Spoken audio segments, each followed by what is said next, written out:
कीड़े ने भंवरे से कहा, भाई तुम मेरे सबसे अच्छे मित्र हो, इसीलिए मेरे यहाँ भोजन पर आओ। अगले दिन सुबह भंवरा तैयार होकर अपने बच्चों के साथ गोबरी कीड़े के यहाँ भोजन के लिए पहुँचा। कीड़ा उनको देखकर बहुत खुश हुआ और सबका आदर करके भोजन परोसा। भोजन में गोबर की गोलियां परोसी और कीड़े ने कहा, खाओ भाई। भंवरा सोच में पड़ गया कि मैंने बुरे का संग किया, इसीलिए मुझे गोबर तो खाना ही पड़ेगा। ये सब मुझे इसका संग का करने का मिला है और फल भी पाया।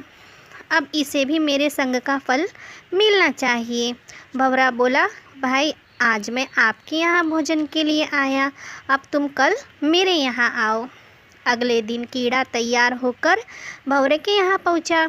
भंवरे ने कीड़े को उठाकर गुलाब के फूल में बिठा दिया। कीड़े ने फूलों का रस पिया, फिर अपने मित्र का धन्यवाद किया और कहा, मित्र तुम तो बहुत अच्छी जगह रहते हो और अच्छा खाते हो। इसके बाद कीड़े ने सोचा, क्यों ना अब मैं यहीं रह जाऊं, और ये सोचकर कीड़ा फूल में ही बैठा रहा। तभी वहाँ पास के मंदिर का पुजारी आया, फूल तोड़कर ले गया और चढ़ा दिया बिहारी जी और राधा जी के चरणों में। कीड़े को भगवान के दर्शन भी हुए और उनके चरणों में बैठने का सौभाग्य भी। इसके बाद संध्या में पुजारी ने सारा फूल इकट्ठा किए और गंगा जी में छोड़ दिए। कीड़ा गंगा की लहरों पर लहरा रहा था और अपनी किस्मत पर हैरान था कि कितना पुण्य हो गया। इतने में ही भंवरा उड़ता हुआ कीड़े के पास आया और बोला, मित्र अब बताओ क्या हाल है।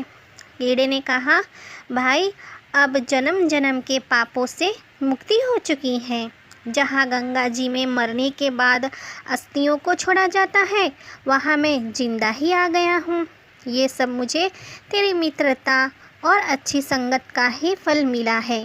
जिसको मैं अपनी जन्नत समझता था वो तो गंदगी थी, और जो तेरी वजह से मिला यही स्वर्ग है।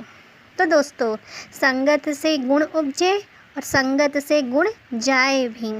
तो बुरी संगति से प्रतिभावान व्यक्ति को भी बेकार और असफल बना देती है। इसीलिए अपने दोस्त सावधानी से चुनिए। आशा करती हूँ ये छोटी सी कहानी आपको पसंद आई होगी।